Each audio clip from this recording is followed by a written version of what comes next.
Hey guys, আমি সৌরভ। আমার সাথে আছে শুভ। আমরা ফাইনালি বাঙালির তরফ থেকে আজকে এসেছিলাম জোকার 2 দেখতে।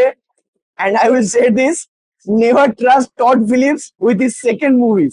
Never, never. শুভ, কিরকম লাগলো? It is the most pointless film that I have watched all year. নাহলে লিটারেলি লজিকটা কি ছিল বানানোর, কোনো জায়গা দিয়ে স্টোরি এগোচ্ছে না, কিচ্ছু এগোচ্ছে না। এবং the problem is that musical, মানে লিটারেলি জাগবা জাসুস হলিউডে যদি বানানো হয়, এইটা হচ্ছে সেই সিনেমা। মানে সিনেমাটা আমরা এখনো জানি না। জাস্ট ফার্স্ট হাফে ইট ওয়াজ ওকে, নাইস, ঠিকঠাক। জাস্ট একটু স্লো মনে হচ্ছিল। সেকেন্ড হাফে যে যে কি হলো, I really don't know. And the ending so dissatisfied. আমার জাস্ট মানে কিছু বলার নেই। কি বানালো মানুষের মধ্যে উৎসাহ উদ্দীপনা, চারিদিকে জোকার টোকার সেজে এসেছে সবাই ক্লাউন মেকআপে। দারুণ ছিল, আমরাও খুব এক্সাইটেড ছিলাম। আমরা জোকার অরিজিনালটা খুব ভালো লেগেছিল। কিন্তু এখানে যে কি হলো আমরা ঠিক মানে পুরোটা বুঝতে পারলাম না।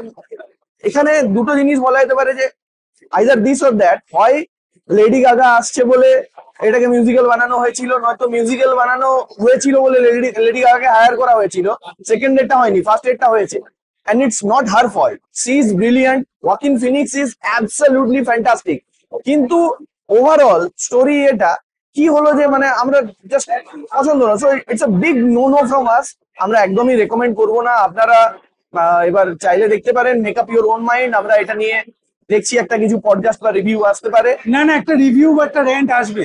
আসবে একটা র্যান্ট। বিকজ ব্যাপারটা হচ্ছে, we are not only heartbroken, it feel so pointless. আমি বললাম, like we have to vent our frustration in a podcast.